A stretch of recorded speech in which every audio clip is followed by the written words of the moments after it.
అందరికీ నమస్కారం. Welcome to మనం టీవీ. నేను మీ పవన్ బేసోడా. మనతో పాటు జర్నలిస్ట్ తిరుపతి గారు ఉన్నారు. అన్న నమస్తే. నమస్తే. ఏది తెలంగాణలో ఇప్పటికే రైతు రుణమాఫీకి సంబంధించి 2 లక్షల పైన వాళ్ళకి రుణమాఫీ లేదని చెప్పేసి అసెంబ్లీ వేదికగా మంత్రి తుమ్మల నాగేశ్వరరావు ప్రకటించడం జరిగింది. దానిపైన ఆశలు నీళ్లు చల్లుకున్నారు రైతులు. ఇక రైతు బంధు కోసం, అదే రైతు భరోసా కోసం వెయిట్ చేసి ఆవేదన వ్యక్తం చేస్తున్నారు. ఒక పక్క హామీకి నిరూపించుకుంటుందా లేదా అని ప్రభుత్వం యొక్క చిత్తశుద్ధికి, ఇటుపక్క రైతు బంధు రేపు వస్తుంది మాపు వస్తుంది అనుకుంటూ వెయిట్ చేస్తున్నటువంటి రైతుల ఆవేదనకు మధ్య ఒక పోరాటం జరుగుతూ ఉంది. వీటన్నిటి మధ్యలో రైతు బంధుకి పూర్తిగానే ఎగనాం పెట్టబోతున్నారని కొన్ని వార్తల నేపథ్యంలో అటు రైతుల యొక్క ఆవేదన ఏ విధంగా చూడాలా, ప్రభుత్వం యొక్క హామీ నెరవేర్చుకునే చిత్తశుద్ధిని ఏ విధంగా చూడాలా, నిజంగానే రైతు బంధు ఆగిపోబోతుందా తెలంగాణలో, ఏం చెప్తారన్న? అయితే ఫస్ట్ మనం చెప్పాల్సింది ఏంటంటే రుణమాఫీ 28 లక్షల మందికి కావాలి తెలంగాణ రాష్ట్రంలో. కానీ వీళ్ళు చేసింది కేవలం 22 లక్షల మందికి చేశారు. వీళ్ళు దాదాపు ఒక 6 లక్షల మంది నుండి 5 లక్షల మందికి ఇంకా రుణమాఫీ కాలే. అది కూడా 2 లక్షల కంటే పైన ఉన్న వాళ్ళకి చెప్తలేను, 2 లక్షల లోపున్న వాళ్ళు. ఇప్పుడు నేను రెగ్యులర్గా నా ఛానల్లో నేను వీడియోలు చేస్తూ ఉంటా. రైతు బంధు రుణమాఫీ గురించి చాలా గట్టిగా ఫైట్ చేస్తున్నా. ఇప్పటి నుండి కాదు, దాదాపు కాంగ్రెస్ ప్రభుత్వం ఏర్పడిన దగ్గర నుండి ఆగస్టు 15వ తారీఖు నుండి కంటిన్యూ ఫైట్ చేస్తున్నా. ఓకే, ఆగస్టు 15వ తారీఖు 2024లో వాళ్ళు రుణమాఫీ మొత్తం క్లోజ్ చేస్తాం, ఏ రైతుకు ఇబ్బంది రాకుండా చూసే బాధ్యత మాదని కాంగ్రెస్ ప్రభుత్వం చెప్పింది అధికారంలోకి వచ్చిన తర్వాత. రేవంత్ రెడ్డి గారు కూడా అదే చెప్పిండు. మీరు ఇప్పుడు ఒకవేళ బీఆర్ఎస్ పార్టీ కోటేస్తే మీకు రుణమాఫీ కాదు, కాంగ్రెస్ పార్టీ కోటేస్తే మీకు రుణమాఫీ టెన్షన్గా సరిపోతుంది అని చెప్పిండు. ఓకే, చాలా మంది రైతులు రుణమాఫీ అవుతుంది అంటారు, రైతు భరోసా 15,000 అంటారు, కాంగ్రెస్ ప్రభుత్వం వస్తే అద్భుతంగా ఉంటుందని చెప్పి కొంతమంది అనుకుంటారు కదా. ఇన్ఫ్లుయెన్స్ అయిన వాళ్ళు అయినారు. కొంతమంది బీఆర్ఎస్ పైన ఉన్నటువంటి వ్యతిరేకత కొద్దీ కాంగ్రెస్ పార్టీ కోటేస్తారు. రుణమాఫీ విషయానికి వస్తే కేవలం 22 లక్షల మందికి అయింది, మొత్తం 28 లక్షల మందికి కావాలి. 2 లక్షల లోపు ఉన్నటువంటి ముచ్చటిది. ఎంత బడ్జెట్ కేటాయించారు? 31,000 కోట్ల రూపాయలు ఫస్ట్ వీళ్ళు చెప్పినటువంటి మాట. సీన్ కట్ చేస్తే 26,000 కోట్ల రూపాయలు చెప్పారు. ఈ 26,000 కోట్ల రూపాయలలో 8,000 కోట్లు అనుకుంటారు, 18,000 కోట్లు వాళ్ళు ఇచ్చారు. కరెక్ట్. 18,000 కోట్లు అంటే మిగతా ఎన్ని? దాదాపు ఒక 6 నుండి 7,000 కోట్ల రూపాయలు అట్నే ఉంటాయి కదా. మరి ఇవి ఎవడబ్బా సొమ్ము, ఎటు పోయినాయి పైసలు, ఎవడు తిన్నాడు, ఎవరి జేబులకు పోయినాయి? ఇది క్వశ్చన్ మార్క్. దీంట్లో ఇంకో ముచ్చట ఏం చెప్పారు? ఈ మిగిలినటువంటి 6,000 కోట్లు 7,000 కోట్లు రైతు భరోసా కింద డబ్బులు ఇచ్చిర్రు అని చెప్పారు. వీళ్ళు సర్క్యులేషన్ చేసుకున్నటువంటి వార్తనే మనం అందరం నిజమే అనుకున్నారు. 26,000 కోట్లు వీళ్ళు బడ్జెట్ కేటాయించారు. మరి దాంట్లో నిజంగానే 5,000 కోట్లు 6,000 కోట్లు రైతు భరోసా కింద ఏదున్నా కూడా రైతుల పైసలు రైతులకే పోతున్నాయి అని మనం అనుకున్నాం. హెచ్సియుకు సంబంధించిన లొల్లి మధ్యలో జరిగింది, మీరు వినే ఉంటారు. హైదరాబాద్ సెంట్రల్ యూనివర్సిటీ గచ్చిబౌలి కంచె భూమి 400 ఎకరాలు, అది ఐసిఐసిఐ బ్యాంకులో రేవంత్ రెడ్డి కుదవ పెట్టాడు. ఓకే, ఆ భూమి కుదవ పెట్టి ఒక 10,000 కోట్ల రూపాయలు డబ్బులు తీసుకొచ్చాడు బ్యాంకులకి వెళ్ళి. అది లీజుకి ఇచ్చేసి మీరు వాడుకోండి అవసరం అనుకుంటే ఆ భూమిని అని చెప్పి. వాళ్ళేమన్నారు, ఎట్లా వాడుకోవాలి, భూమి మాత్రం మా దగ్గర పెట్టినావు, అది ఎట్లా వాడుకోవాలి మేము భూమి, ఏం చేయాలని చెప్పినప్పుడు సాఫ్ చేపించే కార్యక్రమం చేసిండు. 40-50 జేసీబీలు పెట్టి సాఫ్ చేపించేటటువంటి ప్రయత్నం చేసిండు.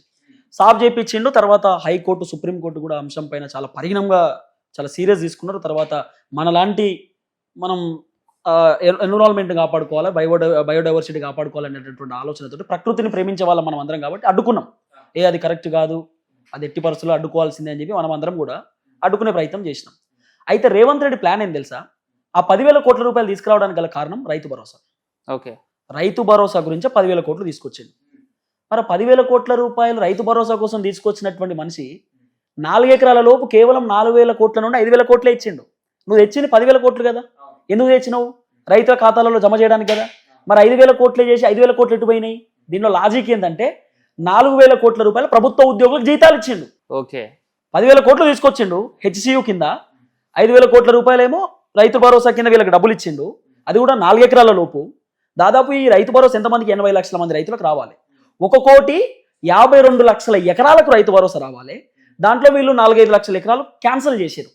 గుట్టలు, పుట్టలు, రాళ్ళు, కంచెలు, ఆ భూములకు మేము ఏమో ఒరిజినల్ పంట పండించేటటువంటి భూములకే ఇస్తామని చెప్పి మిగిలినటువంటి గుట్టలు, కొండలు అని చెప్పి కొన్ని తీసేసినారు. సర్వే చేసినట్ట తీసేసారు. కేవలం 1,48 లక్షల ఎకరాలకు రైతు భరోసా రావాలి. ఓకే, అఫీషియల్ గా వీళ్ళు అనౌన్స్ చేసింది 47 లక్షల మంది రైతులకు రైతు భరోసా ఇచ్చిర్రు.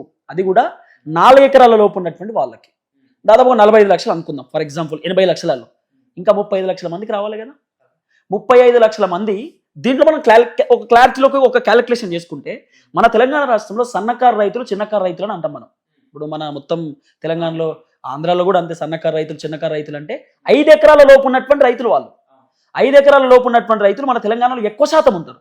ఇప్పుడు మీరు చూడండి, 45 లక్షల మంది రైతులు 4 ఎకరాల లోపలే ఉన్నారు. అంటే 100% లో దాదాపు 70% వీళ్ళే ఉన్నట్టు కదా, ఒక 60% అయినా. ఇంకా 5 ఎకరాల లోపు ఉన్నటువంటి రైతులు ఎంతమంది ఉంటారు? మినిమం 10 లక్షలు ఉంటారు. అంటే 45 అంటే 55 లక్షల మంది మొత్తం కూడా 5 ఎకరాల లోపు ఉన్నటువంటి రైతులే కదా. రైతులు అడిగింది కూడా ఈ 10 ఎకరాలకి 50 ఎకరాలకి 100 ఎకరాలకి ఏమని అడగలే. మినిమం 5 ఎకరాల కన్నా 5 ఎకరాలకి ఇచ్చినా కూడా మాకు కొంచెం బాసటగా నిలబడినట్టు అవుతుంది, ప్రభుత్వం మాకు కొంచెం భరోసా ఇచ్చినట్టు అవుతుంది, మంచిగా ఉంటుంది కదా అనేటటువంటి ఆలోచనతో రైతులు అడిగినారు. 10,000 కోట్లు తెచ్చిండు, 5,000 కోట్ల రూపాయలు ఇచ్చేది ఇచ్చిండు, మిగతా అని పక్కన పెట్టిండు. సీన్ కట్ చేస్తే మొన్న ఏం చెప్పిండు రేవంత్ రెడ్డి సారు భారీ బహిరంగ సభలో, మీటింగ్లో, ఆయన ప్రెస్ మీట్లలో కూడా మాట్లాడి తెలంగాణ దివాలా తీసింది, తెలంగాణ రాష్ట్రానికి క్యాన్సర్ వచ్చింది, ఆ క్యాన్సర్కి మెడిసిన్ మేమే కనుక్కుంటున్నాం, తెలంగాణలో మొత్తం పైసలు ఖతం చేసిండు కేసీఆర్, మేము ఏం చేయాలో మాకు అర్థమైతలేదు, కాబట్టి ఇప్పుడు మమ్మల్ని ఎవరు నమ్ముతలేడు, అప్పు ఉడతలేదు, ప్రభుత్వ ఉద్యోగులకు నేను జీతాలు ఇవ్వడానికే సతమతం అవుతున్నా, ఆర్బీఐ దగ్గర నుండి 4,000 కోట్ల రూపాయలు చేయి బదులుకు పట్టుకొచ్చిన అని చెప్పి మాట్లాడుతున్నాడు. అంటే ఇప్పుడు రైతు భరోసా క్యాన్సిల్ అయినట్టు రాదన్నట్టు రైతు భరోసా, మనం దాని మీద ఇందా మీరు చెప్పినట్టు 26,000 కోట్లు రైతు రుణమాకు సంబంధించింది, 18,000 కోట్లు చేస్తే అక్కడ నుంచి 6 నుంచి 7 కోట్లు అక్కడ. ఇందా మీరు చెప్పినట్టు ఇక్కడ రైతు భరోసా కోసం ఇక్కడ ఒక 10,000 కోట్లు తెచ్చి 5,000 ప్రభుత్వ ఉద్యోగాలకు ఇచ్చి ఇక్కడ ఒక 5,000 కోట్లు నిధులు మళ్లింపు. గత ప్రభుత్వంపై మీరు చేసినటువంటి కామెంట్ ఏదైతే ఉందో, రైతుల కోసం వెచ్చించాల్సిన డబ్బు నిధులు మళ్లించి మీ ప్రభుత్వ అవసరాల కోసం వాడుకుంటే మరి రైతుల పరిస్థితి అని చెప్పేసి గతంలో మీరు విమర్శించారు. ఇప్పుడు వీళ్ళు అదే దోవలో పోతున్నారు. ఇంకో క్వశ్చన్ మార్క్ ఏం తెలుసా, ఇక్కడ కేసీఆర్ అనే వ్యక్తి తెలంగాణ రాష్ట్రాన్ని సర్వనాశనం చేసి వీళ్ళ చేతులు పెట్టలే. 7,500 కోట్ల రూపాయలు మిగులు బడ్జెట్ తో తెలంగాణ అప్పగించాడు. 7,500 కోట్ల రూపాయలు కేసీఆర్ ఉన్న టైంలో, ఎలక్షన్ టైంలో రైతు భరోసా రైతులకు పడాలి. కానీ హరీష్ రావు చేసినటువంటి తప్పిదం హరీష్ రావు చేసిన తప్పిదం వల్ల క్యాన్సిల్ చేశారు. ఎవరు? ఎలక్షన్ కమిషన్ ఆఫ్ ఇండియా ఇప్పుడు ప్రచారానికి వాడుకుంటారు, మీరు అవసరం లేదని క్యాన్సిల్ చేశారు. బీఆర్ఎస్ ప్రభుత్వంలో రావాల్సినటువంటి డిసెంబర్ నెలలో రావాల్సినటువంటి రైతు బంధు పైసలు కాంగ్రెస్ వచ్చిన తర్వాత ఫిబ్రవరి నెలలో వీళ్ళు ఇచ్చారు. అప్పుడు రావాల్సిన పైసలే ఇచ్చారు. ఇప్పుడు వీళ్ళు ఏమనుకుంటారు, మేము ఫిబ్రవరి నెలలో 2024లో ఇచ్చినటువంటి రైతు భరోసా మేమే ఇచ్చినాం అంటారు. అది రావాల్సింది బీఆర్ఎస్ గవర్నమెంట్ లో కదా. ఇదే మాట మంత్రి సీతకు కూడా అసెంబ్లీలో మీరు పెట్టినటువంటి బకాయినే మేము చెల్లించడం అని చెప్పి వాళ్ళే చెప్తున్నారు. అవును, మళ్ళీ మేము ఫస్ట్ మేము ఇచ్చినామంటారు, చెప్పుకుంటాం మేము వచ్చినాకనే వచ్చినాయి, కేసీఆర్ వచ్చినాక రాలే. అది కేసీఆర్ పైసలే కదా, మిగులు బడ్జెట్ తోనే రాష్ట్రాన్ని అప్పగించిండు. ఫస్ట్ 7,000 కోట్ల రూపాయలు ఖతం చేశారు. ఆ పైసలు ఎటుపోయినాయో తెలియదు. నాకు తెలిసి వీళ్ళు అసలు 22,000 కోట్ల రూపాయలు 18 కోట్లు ఇదే కాదు, అసలు వాళ్ళ క్లారిటీతో ఉన్నారు. 26 కోట్లు అని చెప్దాం, 26,000 కోట్లు అని చెప్దాం, తర్వాత అడపా ఇద్దాము, తర్వాత అంతా మూసేద్దాం అనేటటువంటి ఆలోచనలు ఉన్నారో ఏమో. ఇప్పటిదాకా ఒక్క మంత్రి, ఎమ్మెల్యే, ఎంపీ, ఎమ్మెల్సీ ఎవరైనా రుణమాఫీ గురించి మాట్లాడుతురా? ఒక్కళ్ళైనా లేదు. అయితే కాంగ్రెస్ కథ ఎట్లుంటుందంటే, ఇప్పటి నుండి కాదు, మన తాతల కాంచెల్లి కాంగ్రెస్ కథ ఇట్నే ఉంటుంది. వాళ్ళు ఏం చేస్తారంటే ఫస్ట్ ఒకటి స్టార్ట్ చేస్తారు, రుణమాఫీ స్టార్ట్ చేశారు. స్టార్ట్ చేసి ఎంతమందికి? 28 లక్షల మందికి రావాల్సిన రుణమాఫీ 22 లక్షల మందికి ఇచ్చారు. ఇప్పుడు వాళ్ళని అడుగుపోయి, అన్న పొంగులేటి శ్రీనివాసరెడ్డినో మంత్రులను పోయి, అన్న రుణమాఫీ అందరికీ అయిపోయిందంట, కండ్లు కాయలు కాసినాయి నీకు, కండ్లకు పచ్చకామర్లు వచ్చినాయి, కనబడతలేదా నీకు, రుణమాఫీ మొత్తం కంప్లీట్ అయిపోయింది, రైతులందరూ కాళ్ళ మీద కాళ్ళు వేసుకొని దర్జాగా ఉన్నారు అంటారు వాళ్ళు. అంటే వాళ్ళు ఏంటంటే స్టార్ట్ చేస్తారు, అయిపోయింది, ఇక స్టార్ట్ చేసినామంటే అయిపోయింది అన్నట్టే, ఇక వేరే ఆప్షన్ లేదు అన్నట్టు ఉంటారు అన్నట్టు. ఇప్పుడు మనం అడిగినా కూడా అదే చెప్తారు. కాబట్టి రుణమాఫీ కూడా క్లోజ్. రుణమాఫీ మీద ఆశలు పెట్టుకోవాల్సిన అవసరం లేదు. ప్రభుత్వం దగ్గర ఫస్ట్ పైసలు లేవు.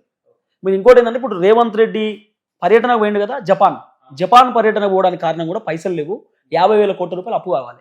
అప్పు ఊడతలేదని జపాన్ పోయిండు. జపాన్లో ఆ జైకా అని చెప్పుంటారు, ఆ జైకాకి సంబంధించినటువంటి పెద్దలతో మాట్లాడుతున్నాడు. వాళ్ళు ఏం చెప్తారు, కేంద్ర ప్రభుత్వం నుండి మాకు ఆమోదం వస్తే మీకు 50,000 కోట్లు అప్పిస్తామా? వాళ్ళు భారతదేశంలో ఎవరు అప్పించేటట్టు లేరు మన తెలంగాణకు. ఓకే, ఫైనల్ గా ఒకదాని క్లారిటీ అండి. ఇప్పుడు ఖరీఫ్ సీజన్ రాబోతున్న నేపథ్యంలో మరి ఎకనైనా పెండింగ్ పక్కన పెడితే మరి కొత్త వాటికైనా రైతు బంధు, రైతు భరోసా వచ్చే అవకాశం ఉందా, లేదా ఆవిరి?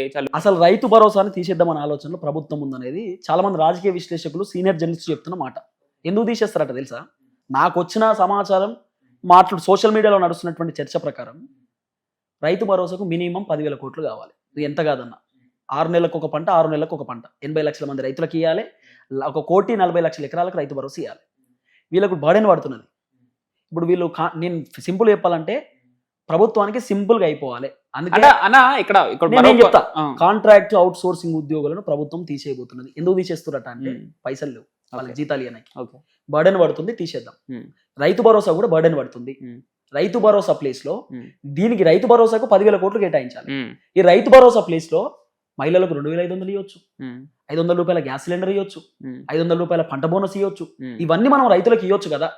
ఈ 10,000 కోట్ల రూపాయల పైసలు వేరే వాటికి ఉపయోగించుకోవచ్చు కదా. ఉమ్. ఒకటేసారి డంపు పైసలు కావాలి కదా రైతు భరోసా. ఓకే, మీరు చెప్తున్న కోణం ఒకటి ఇక్కడ. రేవంత్ రెడ్డి అధికారం లాగానే కేసీఆర్ ఆనవాళ్ళు లేకుండా చేస్తా అని చెప్పి ఒక ప్రగల్భాలు పలికారు. ఈ నేపథ్యంలోనే రైతు బంధు అంటే ఇప్పుడు రైతు భరోసాగా కొనసాగుతుంది. కేసీఆర్ అనవాలి దీన్ని కేసీఆర్ ఆనవాలి కదా. సో దీన్నే తీసేస్తే ఆ పదం తెలంగాణలో ఉచ్చరించకుండా చేస్తే ఇది ఒక కేసీఆర్ ఆనవాళ్ళని తొలగించినట్టే అవుతుందని కేసీఆర్ అనవాళ్ళు ఏం తొలగించలే అనుకుంటారు ఇంకా మీరు. టీఎస్ అనే పేరు తీసేసి టీజీ పెట్టిండు, తెలంగాణ తల్లి విగ్రహాన్ని మార్చేసిండు. హెచ్సియుకు సంబంధించినటువంటి భూముల వ్యవహారంలో కేసీఆర్ గతంలో మాట్లాడి ఇప్పుడు పంచాయతీ పెట్టుకున్నాడు. ఎన్ కన్వెన్షనల్ కూల్ చేయలే కేసీఆర్ అనే కోపంతో ఆయన కూల్ చేసిండు. తర్వాత యూనివర్సిటీల పేర్లు కూడా మారుస్తున్నాడు, ఆ రోడ్ల పేర్లు దాని పేరు దీని పేరు కూడా మార్చేసిండు. ప్రగతి భవన్ తీసేసి ప్రజాభవన్ పెట్టిండు, సెక్రటేరియట్ పెట్టి తీసేసి అంబేద్కర్ అని చెప్పి సెక్రటరీ సచివాలయం పెట్టిండు. అదే ఈ కోణం కూడా ఉండుండొచ్చా రైతు బంధం తీసేయటం అంటే అట్లా కాదు, అట్లా ఆ కోణాలు ఏం లేవు. రైతు భరోసా యథావిధిగా అందరికి రావాల్సిందే. రైతులందరూ కూడా ఇప్పుడు రైతులు అడుగుతారు గురు, ఇప్పుడు ఎవరు అడగరు కదా. రైతులు మాకు 15,000 20,000 అని వాళ్ళు అడగరు కదా. మీ నోట్లకి వెళ్ళి మీరు చెప్పిన మాట 15,000 రూపాయలు ఇస్తామని చెప్పి జనాలను మభ్యపరిచి వాళ్ళ ఓట్లు వేయించుకునేటటువంటి కార్యక్రమం చేసుకున్నారు. ఈరోజు అధికారంలోకి వచ్చిన తర్వాత జనాలను తప్పుదో పట్టించే ప్రయత్నం చేస్తున్నారు. 2 అంశాలు. ఒకటి, రైతు భరోసా ఉంటే వీళ్ళకి బర్డెన్ పడుతుంది, ఏం చేయాలో అర్థమైతలేదు. ఈ రైతు భరోసా పైసలని కాస్త వేరే వాటికి కూడా కేటాయించవచ్చు కదా. ఒకటేసారి డంపు 10,000 కోట్లు కావాలి కదా. 10,000 కోట్లు అంటే ఆషమాష విషయం కాదు కదా. కాబట్టి వీళ్ళకు ఈ 10,000 కోట్లు ఎట్లా చేద్దాం. ఇప్పుడు అసలు చెప్పాలంటే ఇప్పుడు రాష్ట్రం నడిచే పరిస్థితి లేదు, పైసలు లేవు. అంత ఖాళీ సంచికాడ కొట్లాట, లంకె బిందెలే ఉన్నాయి వీళ్ళ తాను, ఏం లేవు. ఖాళీ బిందెలు, ఉత్త బొగన్లు తప్ప ఏం లేవు. వీళ్ళ కుండల నీళ్లు కూడా లేవు. అంత చూస్తా ఉన్నారు. కాబట్టి రైతు భరోసాను తీసేద్దామనే ఆలోచనలో ఉన్నారు. నేనైతే ఒకటే చెప్తున్నా, రైతు భరోసాని తీసేస్తే కాంగ్రెస్ ప్రభుత్వం కుప్ప కూలిపోతుంది. వేరే ఆప్షన్ లేదు ఇక. ఎందుకంటే తెలంగాణ రాష్ట్రంలో ఎక్కువ శాతం రైతులే ఉంటారు. వీళ్ళకి ఇంకో విషయం చెప్పాలంటే, తెలంగాణలో వచ్చినటువంటి సీట్లన్నీ కూడా రూరల్ ప్రాంతాలకు సంబంధించిన సీట్లు. హైదరాబాద్ లో మొత్తం బీఆర్ఎస్ గెలిచింది, మన రూరల్లో మొత్తం కాంగ్రెస్ గెలిచింది. కాబట్టి ఒకవేళ రూరల్లో ఉన్నటువంటి రైతులను వీళ్ళు ఇబ్బంది పెట్టారనుకో, వీళ్ళ చాప్టర్ క్లోజ్ అయినట్టే కదా. సరే, వీళ్ళ కొరివిని వీళ్ళే కొని తెచ్చుకుంటున్నారు, వీళ్ళ గుంతలో వీళ్ళే పడాలనేటటువంటి ఆలోచన ఉన్నారో ఏందో నాకు తెలియదు. కానీ నేనైతే ప్రభుత్వానికి సజెషన్ ఏంటంటే, రైతు భరోసాను తీసేయకండి. వీలుంటే అవసరం అనుకుంటే డబ్బులు ఎట్లనో అట్లా అడ్జస్ట్ చేసే ప్రయత్నం చేయండి. లేకపోతే వేరే వాటిని ఆపి వీళ్ళకి ఎమ్మెల్యేల జీతాలు ఆపితే ఏంది, ఎమ్మెల్యేల జీతాలు ఆపి రైతు భరోసా ఇవ్వచ్చు కదా, పెద్ద ఇబ్బంది ఉందా? ఆ పని చేయరట. రైతు భరోసానే తీసేద్దాం అనేటటువంటి ఆలోచనలో ఉన్నారు. బర్డెన్ పడుతుంది కదా, డబ్బులు లేవు. థ్యాంక్ యూ అన్న, థ్యాంక్ యూ సో మచ్.